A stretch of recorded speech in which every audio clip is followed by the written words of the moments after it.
नमस्ते। जैसा कि आपको पिछली वीडियो में शाकाहार और मांसाहार के ऊपर विवेचन प्रस्तुत करने के लिए बात कही गई थी, आओ आज हम सब मिलकर के एक साथ विवेचन प्रस्तुत करते हैं। इस संसार में जितने भी शाकाहारी प्राणी हैं और मांसाहारी प्राणी हैं, उन दोनों के पैदा होने का अलग अलग तरह से कुछ तरीके हैं। जैसे कि शाकाहारी प्राणियों की जब वो पैदा होते हैं तो वो खुली आंखों के पैदा होते हैं। मांसाहारी प्राणी हैं वो बंद आंखों के पैदा होते हैं। कुछ वीक बाद में, कुछ सप्ताह बाद में मांसाहारी प्राणियों की आंखें खुलती हैं। ये पहला अंतर है। दूसरा अंतर है मांसाहारी प्राणियों के जो दांत हैं, 4 दांत नीचे के और ऊपर के मिलाकर के वो बड़े होते हैं, जो कि मांस को फाड़ने के, चीरने के काम आते हैं। शाकाहारी प्राणियों के जो दांत हैं वो बिल्कुल फ्लैट होते हैं और वो ऊपर नीचे के कहीं भी ऊंचे नीचे नहीं होते।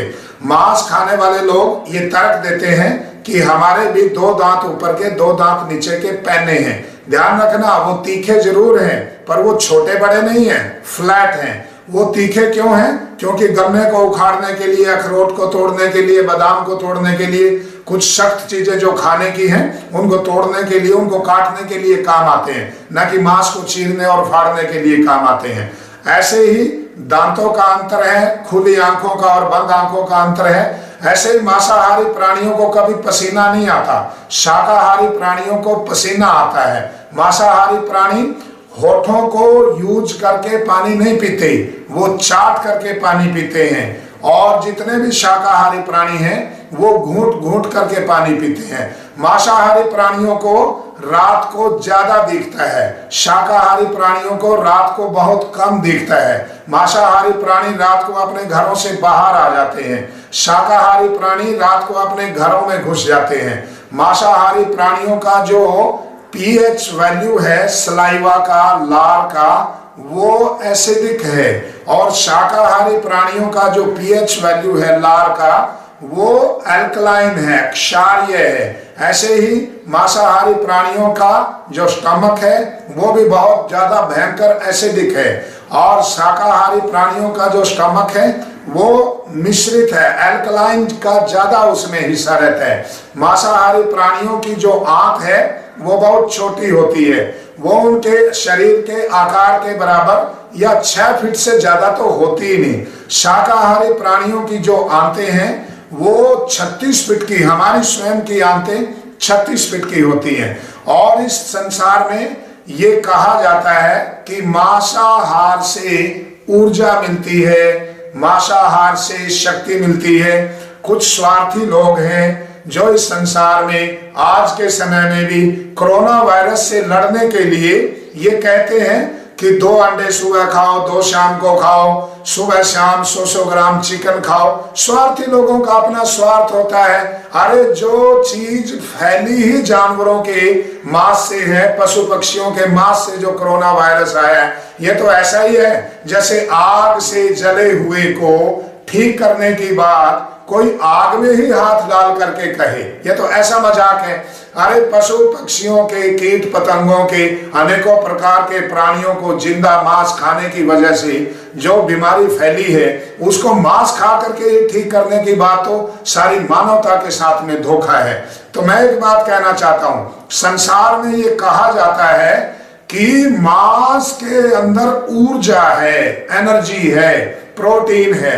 अरे भाई, जिस प्रकार का प्रोटीन लेने के लिए हमारे शरीर के अंग परमपिता परमेश्वर ने बनाए हैं, वैसा मांस का हैवी प्रोटीन हमारी किडनी, हमारा लीवर ये सहन नहीं कर सकते, ये उसको हजम भी नहीं कर सकते, ये उसको परिवर्तित भी नहीं कर सकते। संसार में ये एनर्जी वाली बात का तर्क और लॉजिक से मैं अभी आपके सामने एक प्रस्तुत करता हूं, विश्लेषण, विवेचन प्रस्तुत करता हूं। सारी दुनिया के वैज्ञानिक, डॉक्टर, साइंटिस्ट, बुद्धिजीवी लोग क्या मानते हैं? संसार में first class source of energy is sun. प्रथम स्तर का, प्रथम कोटि की जो ऊर्जा का स्रोत है वो सन है, वो सूर्य है। द्वितीय स्तर की, दूसरे दर्जे की, दूसरी कोटि की जो ऊर्जा है वो सारे प्लांट्स हैं, वृक्ष हैं, फल फूल सब्जियां, सारा बोटानिकल वर्ड जितना है वो दूसरे स्तर की, दूसरे दर्जे की एनर्जी को, ऊर्जा को प्राप्त करने का एक माध्यम है। और तीसरे स्तर की, जो सबसे घटिया स्तर की एनर्जी है, घटिया स्तर की ऊर्जा है, वो है मीट। तो संसार में बुद्धिमान कौन है? जो प्रथम स्तर की। समझदार कौन है? जो द्वितीय स्तर की। और बेवकूफ पागल कौन है? जो सबसे निचले स्तर की, घटिया स्तर की ऊर्जा को लेने के लिए पशुओं को, पक्षियों को, जानवरों को मारने की बात कहते हैं। अंत में मैं अभी इस विषय के, ये जो ऊर्जा का और ये जो ऊर्जा का एनर्जी का जो विवेचन चल रहा है, मैं इसमें एक बात कहना चाहता हूं। आप मेरी बात से सहमत हो तो जरूर हाँ करिए, और असहमत हो तो ना भी करिए। पशु पक्षी जो मांसाहारी प्राणी हैं, वो मांसाहारी प्राणी भी कौन से प्राणियों का मांस खाते हैं? उन प्राणियों का मांस ज्यादा चाह करके, इच्छा से खाते हैं जो शाकाहारी हैं। वो मांसाहारी प्राणी मांसाहारी को मार देगा पर उसका मांस नहीं खाएगा। इस विवेचन के अनुसार और इस मायने में तो वो जो मांसाहारी प्राणी हैं वो भी शाकाहार का ही ज्यादा सेवन करते हैं, क्योंकि जो हिरण है, गाय है, भेड़ है, बकरी है, भैंस है, और भी जो शाकाहारी जानवर है, शेर इत्यादि इनको खाते हैं। और शेर को मार करके खाता नहीं है, मार देगा जरूर लड़ाई में। और एक विवेचन और मैं प्रस्तुत करना चाहता हूं, जितने मांसाहारी प्राणी हैं इनका जीवन भी शाकाहार से ही प्रारंभ होता है। जैसे शेरनी के बच्चे का जीवन प्रारंभ होता है दूध से।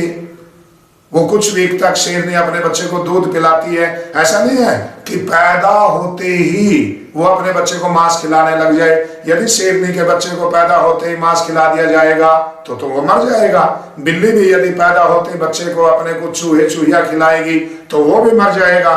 और बिल्ली भी कुछ वीक्स तक, कुछ सप्ताह तक अपने बच्चे को दूध पिलाती है। शेर के बच्चे भी शेरनी का दूध पीते हैं, और भी कुतिया के बच्चे हैं वो भी कुतिया का दूध पीते हैं। पर कुछ लोगों का यह एक तर्क है, मैं इसको तर्क नहीं कुतर्क कहता हूं। क्या कहते हैं? वो कहते हैं दूध भी तो मांस से और खून से ही आता है। अरे दूध भी तो नॉनवेज है। कैसे नॉनवेज है? यदि ये किसी पशु के, दुधारू पशु के शरीर से आता है तो परम पिता परमेश्वर की बनाई हुई ऐसी व्यवस्था है, उस व्यवस्था से ये दूध बनता है। दूध निकलने से किसी पशु को हानि नहीं होती, दूध निकलने से कोई पशु नहीं मरता। बल्कि यदि 10, 15, 20 किलो दूध देने वाली गाय का दूध निकालना बंद कर देंगे तो वो बीमार होकर के मर जाएगी। और यदि दूध निकालते हैं तो उसको आनंद की अनुभूति होती है, उसको सुख की अनुभूति होती है, वो अपने आप को कंफर्ट फील करती है। इसका मतलब क्या है? दूध से और मांसाहार से आपस में इस कुतर्क का कोई लेना देना नहीं है।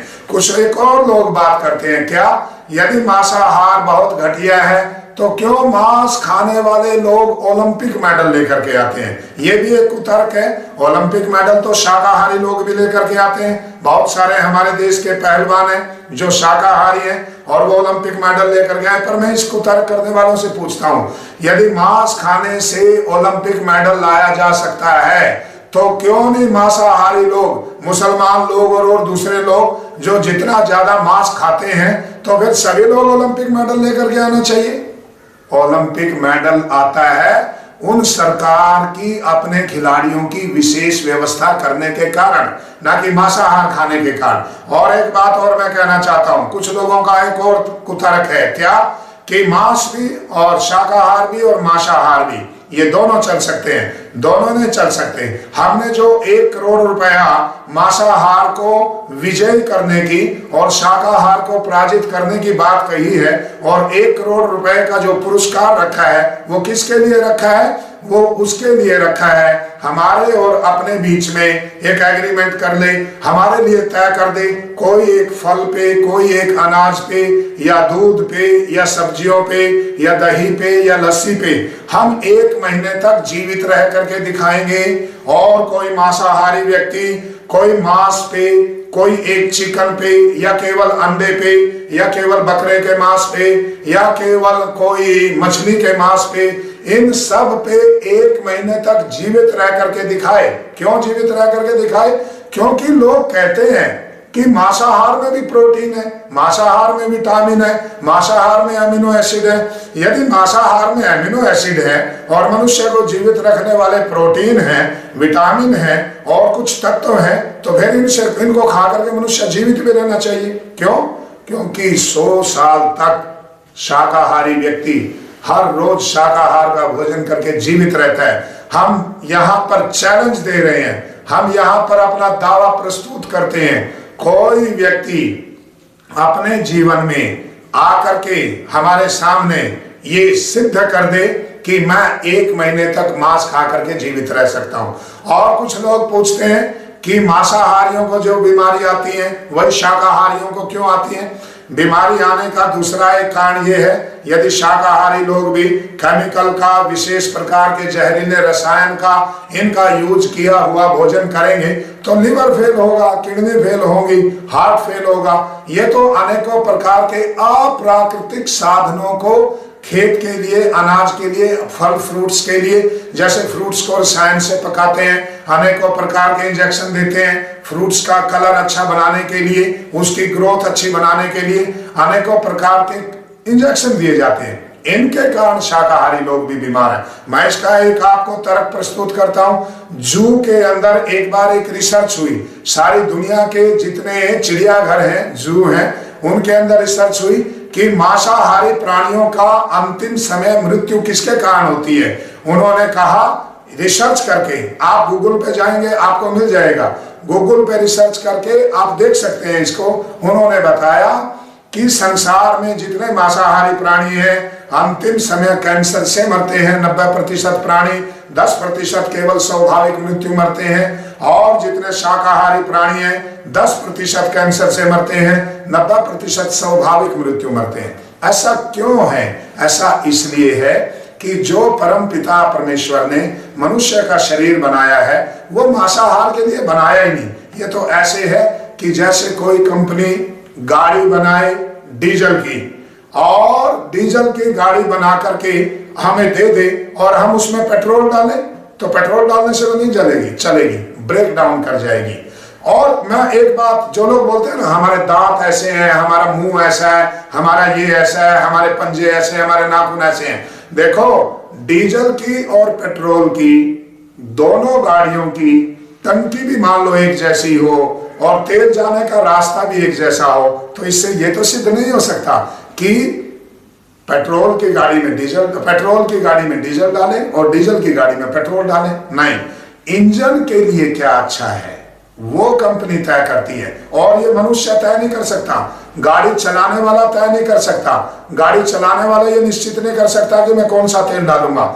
मैन्युफैक्चरिंग कंपनी तय करती है, कार बनाने वाली कंपनी तय करती है, डीजल की में डीजल डालेगा, पेट्रोल की में पेट्रोल डालेगा। इसी प्रकार संसार में परम पिता परमेश्वर ने मनुष्य का जो शरीर बनाया है वो शाकाहारी के लिए बनाया, शाकाहार के लिए बनाया। शेर, कुत्ता, बिल्ली इत्यादि का है वो मांसाहार के लिए बनाया। परम पिता परमेश्वर ने ये अंतर डाला है, ये हमारा अंतर नहीं है। और बाइबल में क्या लिखा है, कुरान में क्या लिखा है? कुरान में कहीं ये नहीं लिखा, जबकि यद्यपि मुसलमान मांस खाता है, पर कुरान में कभी भी ये कहीं नहीं लिखा कि जो मुसलमान मांस नहीं खाएगा वो मुसलमान घटिया है, कहीं नहीं लिखा। और बाइबल में कहीं नहीं ये लिखा कि जो ईसाई मांस नहीं खाएगा वो बहुत घटिया है। और वेदों में क्या लिखा है? यद्यपि हिंदू लोग भी मांस खाते हैं, अनेकों बुराइयां इनमें भी आ गई, ईसाइयों और मुसलमानों की संगत में रह करके, और अज्ञान और अविद्या के ये भी शिकार हो गए। पर हिंदू लोग भी बहुत ज्यादा लोग हैं, जो बहुत सारे लोग हैं वो कहते हैं हम मांस खाते हैं, पर हिंदुओं के जो धर्म ग्रंथ हैं उनका नाम है वेद। और वेद में क्या लिखा है? पशु न पाही, पशुओं की रक्षा करो। अरे किसी आदमी को कोई वजन उठाने के लिए, घर में पोछा मारने के लिए, घर में सफाई करने के लिए यदि किसी को कोई सहायक मिला हो तो वो सहायक की रक्षा करेगा, वो उसको बचाएगा या उसको मारेगा। अरे परम पिता परमेश्वर ने, ओ भोले मानुष, ए भोले मनुष्य, परम पिता परमेश्वर ने ये जितने भी प्राणी हैं, जितने भी पक्षी हैं, ये सब मनुष्य के सहायक बनाए हैं। कछुआ है, मछली है, मेंढक है, ये पानी की सफाई के लिए, सांप हैं ये वायुमंडल की सफाई के लिए, जितने जहरीले प्राणी हैं वो जहर चूस करके वायुमंडल को साफ करते हैं। और अनेकों प्रकार के और भी प्राणी हैं, सुअर है वो गलियों में साफ करता है, मल को खाता है, मुर्गी है वो कीड़े मकोड़ों को खाती है। और इन कीड़े मकोड़ों को खाने वाले प्राणी जो हैं यदि वो मर जाएंगे तो पता है आपको चाइना के अंदर कितने लोग मरे थे, करोड़ों करोड़ों लोग मरे थे। क्यों मरे थे? वहां के प्रथम शासक जो माओ था उसने कहा एक गोरैया, एक चिड़िया एक साल में 4 किलो अनाज खा जाता है, अरे इन सारी चिड़ियाओं को मार दो, इन सारे पक्षियों को मार दो तो चाइना का अनाज बचेगा, चाइना की इकोनॉमी ग्रो करेगी। हुआ क्या? टिड्डी दल आ गया, टिड्डी पैदा होगी। उस टिड्डी को, उन टिड्डियों को गोरैया खाते थे, पक्षी खाते थे, पर वो उनको खाने वाले पक्षी मर गए तो उन टिड्डी दलों ने खेत के खेत चट कर दिए। सारा चाइना का जो अनाज था, सारा जो चाइना में खेत थे, सब टिड्डी दल चट कर गया और चाइना में करोड़ों लोग भूख से मर गए। इस संसार में पशु पक्षी कीट पतंग ये सब भगवान ने हमारे सहायक बनाए हैं। अरे सहायकों को पाला जाता है, सहायकों की रक्षा की जाती है, इसलिए कहा है पशून पाही। और संसार में आज वायरस है। ये वायरस क्यों है? क्योंकि मनुष्य शाकाहार को छोड़ करके मांस के पीछे पड़ गया। और भी पहले 1918 में एक स्पेनिश वायरस के नाम से आया था और 2 साल चला था, 19-20, वो 18 से लेकर के 20 तक चला। अकेले 2 करोड़ लोग भारत में मरे थे और भारत में उस बीमारी का नाम था कार्तिक वाली बीमारी, क्योंकि वो कार्तिक के महीने में आई थी। किसी घर में यदि 25 मेंबर हैं तो 25 के 25 मर गए, वहां कोई लाश को उठाने वाला नहीं था, कोई गर्भ में बालक बचा। उस समय में भी क्या इलाज था? पूछो अपने पूर्वजों को।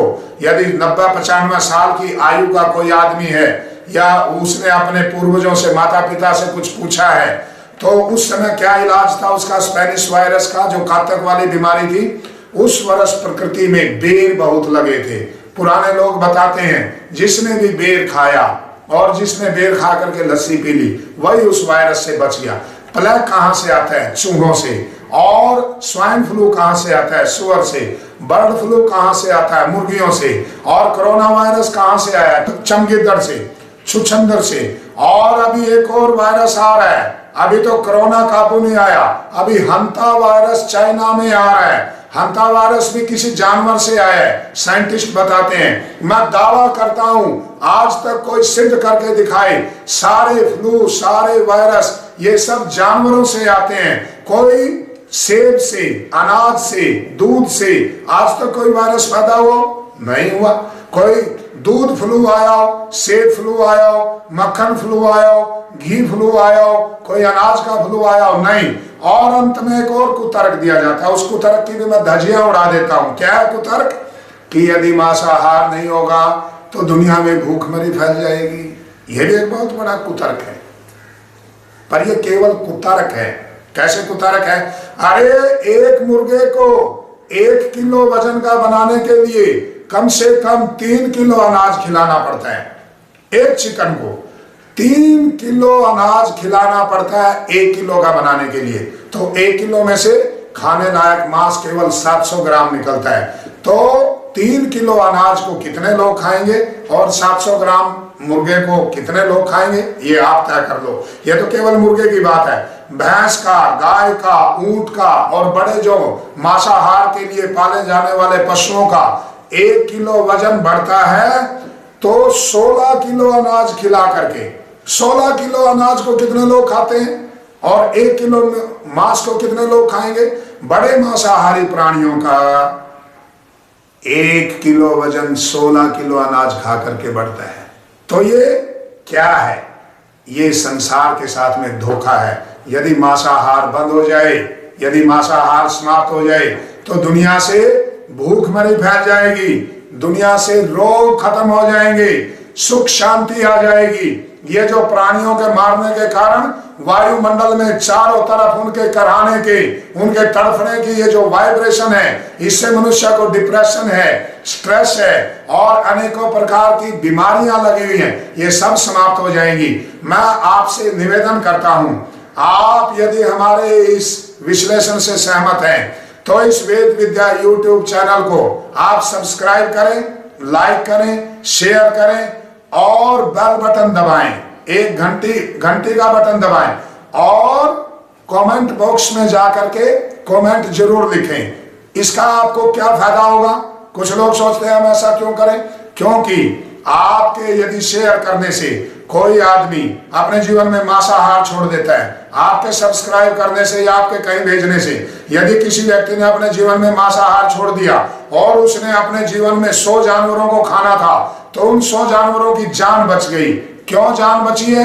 क्योंकि आपने किसी को शेयर किया है, तो आपके कारण उसकी जान बची है जानवरों की, उनका पुण्य आपको मिलेगा। मैं आपको एक छोटा उदाहरण भी देता हूं। जैसे गली में कोई बच्चा बैठा है और भैंस आ रही है दौड़ती हुई, एक बूढ़ा आदमी है, वो बच्चे को भाग करके उठा नहीं सकता, पर उसने शोर मचा दिया, बच्चा बच्चा बैठा है, बच्चे को बचाओ, बच्चे को बचाओ।